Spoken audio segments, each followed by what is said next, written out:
Vigyan Bhairava Tantra, Teaching 8. The point between the eyebrows, beyond the third eye. O Lord Shiva, you have shown me the ways of breath, the gap, the turning, the center beyond breath. You have shown me the movement of energy, slow as a river, sudden as lightning. You have shown me the use of sound as a doorway into silence. Now I have heard that the space between the eyebrows is important in meditation. Many teachers speak of it, many traditions revere it. Some say it is a special point, a door to the inner world. Some say it is the seat of the mind. Some say it leads inward to the deepest stillness. But I do not understand. What should I do there? Should I think about it? Should I imagine something? A light, a lotus, a glowing jewel? Should I stare at it with my eyes closed, or simply look without looking at anything? Please teach me how to use this point correctly, without straining, without imagination, without disappointment.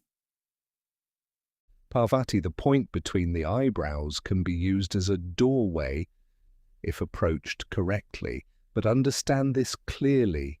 It is not about imagination. It is not about creating something that is not there. It is not about forcing your eyes to roll upward. It is not about waiting for visions or lights. It is about attention. Simple attention. Steady attention. Attention that does not wander. Now listen carefully. This is the method. Close your eyes. Let your body remain relaxed, especially your face, your jaw, your forehead. Do not tighten anything. Do not prepare for battle. Now, gently bring your awareness to the space between your eyebrows.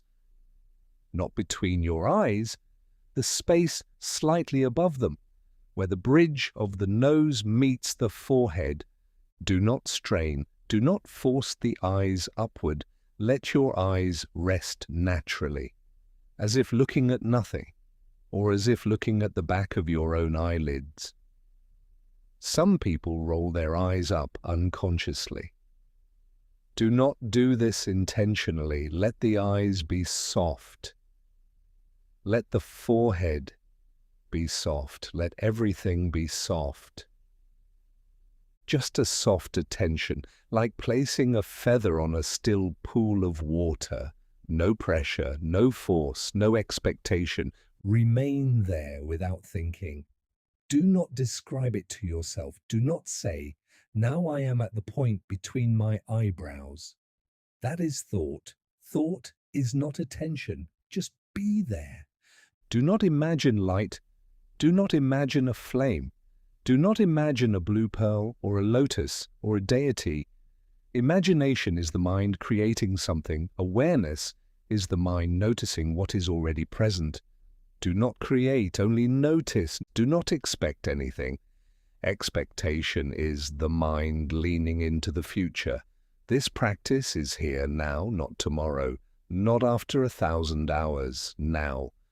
Simply rest your awareness at that point, like a bird resting on a branch. The branch does not need to be special. The bird does not need to sing. Resting is enough. At first, nothing may seem to happen. No light, no bliss, no visions, no energy explosions. That is fine. That is normal. That is good, because you are not here for experiences. You are here for steadiness. Remain. Do not get bored. Boredom is the mind's complaint about the present moment. Do not listen to the complaint. Return to the point, gently, again and again. Gradually, tilting, not in minutes, not in days, but over time, attention becomes steady. The wandering mind slows down. Not because you forced it, because you gave it one place to rest. When attention becomes steady, thoughts begin to reduce, not by effort, but because attention is no longer scattered. A scattered mind thinks, a steady mind rests. Remain there. If thoughts come, do not follow them, do not fight them, do not count them, do not judge them. Return gently to the point again and again. Each return is a rep of the practice. Each return strengthens the muscle of attention. Over time, you may notice subtle changes, a sensation, a warmth, a coolness, a lightness, a throbbing, a sense of inwardness, as if your attention is being gently pulled inside. Do not cling to them, do not analyze them, do not name them, do not prefer them over the absence of them. Just remain aware. The sensations come, the sensations go. You remain. This point is not special by itself. It is just a point on the body. The nose is a point. The throat is a point. The navel is a point. Any point can be used. But this point between the eyebrows is traditionally used because it naturally draws attention inward when attention becomes steady there. It becomes a doorway when your attention becomes steady there, not before, not through force, through steadiness. That steadiness, not the point, leads inward, leads to stillness, leads to what cannot be described, only lived. There was a man named Arvind. He was sincere. He was eager. He had heard many things about meditation. He had read books. He had watched videos. He had listened to teachers, especially about the point between the eyebrows. Every tradition seemed to mention it. Some called it the third eye. Some said light would appear there. Some said visions would come. Some said it was the gateway to enlightenment. Arvind believed something important must happen there, something spectacular, something he could feel proud of, something he could tell his friends about. So he tried. He sat down, closed his eyes, and focused strongly on that point. He pressed his attention there like a thumb pressing a bruise. He strained his eyes upward, rolling them until they ached. He tried to see something, light, color, a glow, anything. But nothing happened.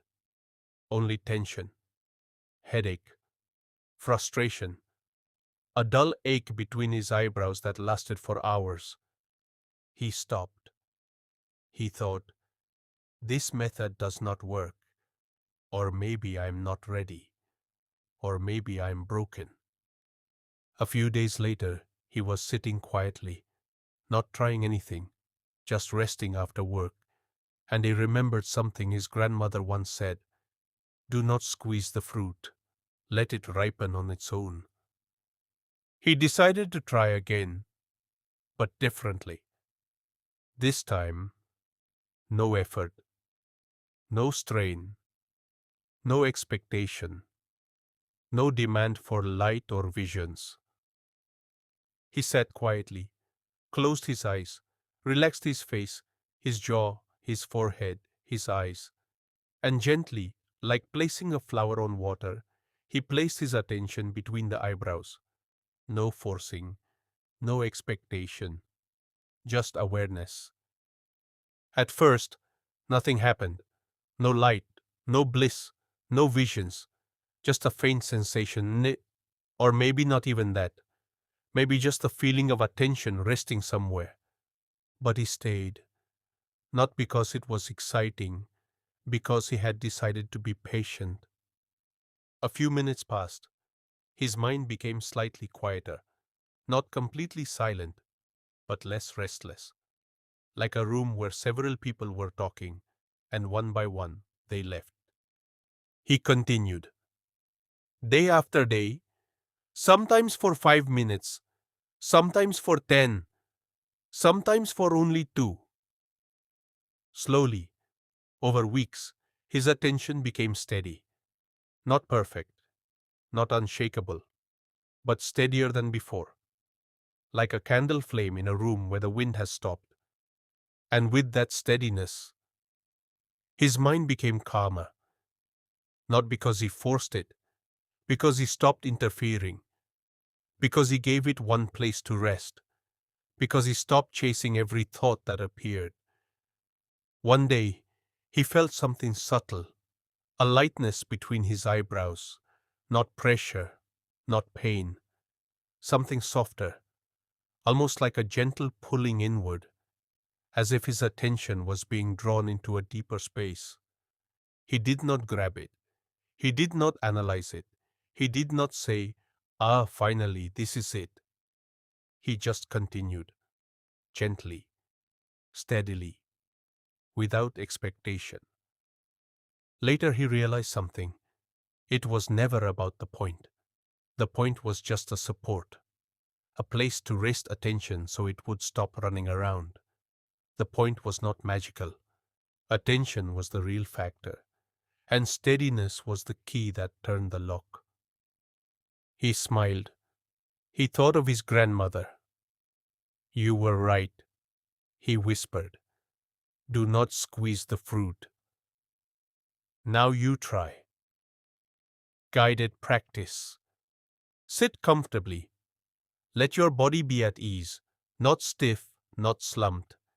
Let your spine be upright but soft, like a tree, roots deep, trunk straight, branches free. Close your eyes gently. Do not close them tightly. Let them rest, like curtains drawn at the end of the day. Relax your face, relax your jaw, let your teeth part slightly. Relax your tongue, relax your forehead. Let it be smooth, not wrinkled. Relax the tiny muscles around your eyes. Take a few natural breaths. Do not change anything. Let the breath breathe itself. Let the body be as it is. Now gently bring your awareness to the space between your eyebrows, not between your eyes, the space slightly above them, where the bridge of the nose meets the center of the forehead. Do not move your eyes strongly upward. Let your eyes rest naturally, as if looking at nothing, or as if looking at the back of your own eyelids. If your eyes want to drift downward, let them. If they want to stay centered, let them. Do not control. Do not force. Just a soft attention, like a feather, like a breath, like the lightest touch. Rest there. Do nothing. Do not think about the point. Do not describe it to yourself. Do not imagine a light there. Do not wait for something to happen. Just rest, like a bird resting on a branch. If thoughts come, do not follow them.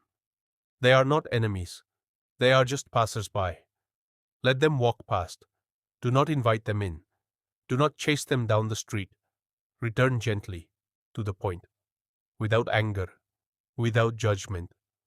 Just return, like a kind friend returning to a conversation. Stay relaxed. Stay aware. Do not tighten. Do not strain. Let your attention be light, but present. If you feel any sensation, warmth, coolness, pressure, lightness, tingling, throbbing, just notice it. Do not react. Do not analyze. Do not say, "Ah, something is happening." That reaction pulls you out. Just notice and remain. If you feel nothing, that is fine, perfectly fine. Feeling nothing is not failure.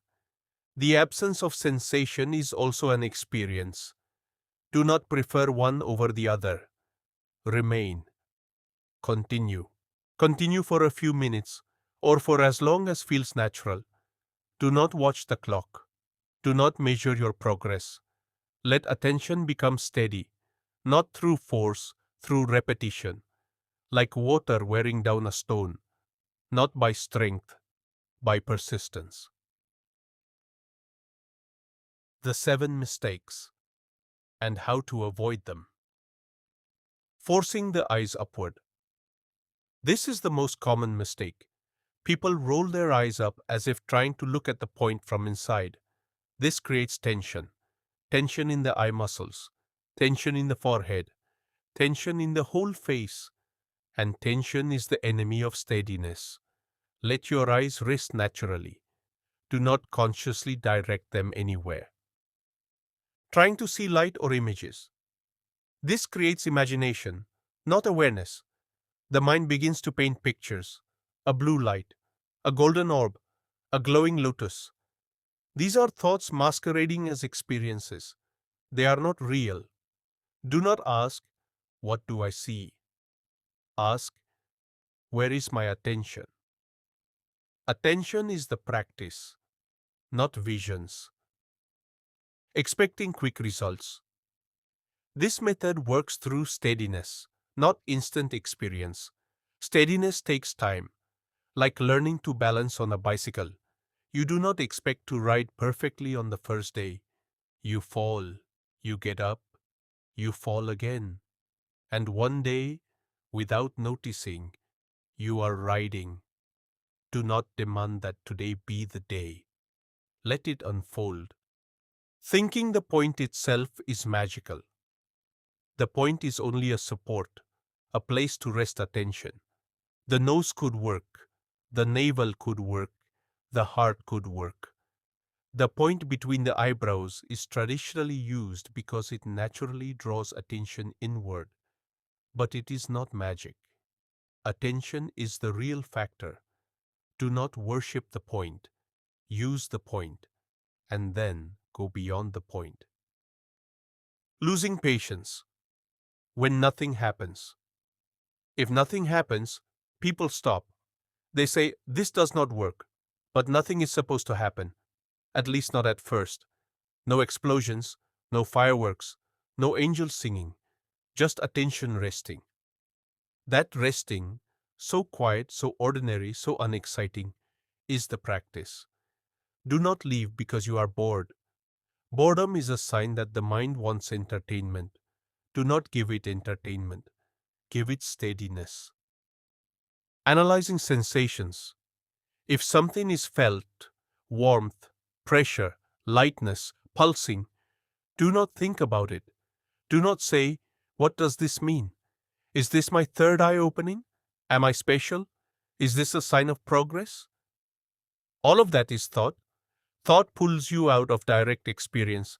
Just remain aware. A sensation is a sensation, nothing more, nothing less. Let it come. Let it go. Do not interview it. Abandoning the practice. Because it feels subtle. Some people expect the point to feel strong, like a magnet, like a finger pressing from inside. When it feels subtle, or when it feels like nothing at all, they think they are doing it wrong. They are not. Subtlety is not failure. Subtlety is refinement. A loud sensation is not better than a quiet one. Do not demand volume. Accept subtlety. Rest in it.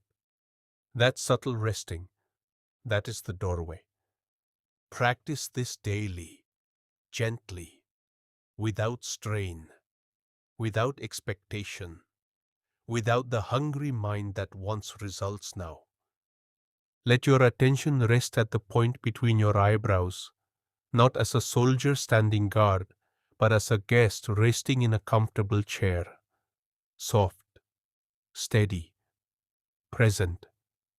And slowly, very slowly, your attention becomes steady. Not because you conquered it, because you befriended it, because you gave it one place to return to, again and again, patiently, kindly. And through that steadiness, the mind begins to quiet naturally.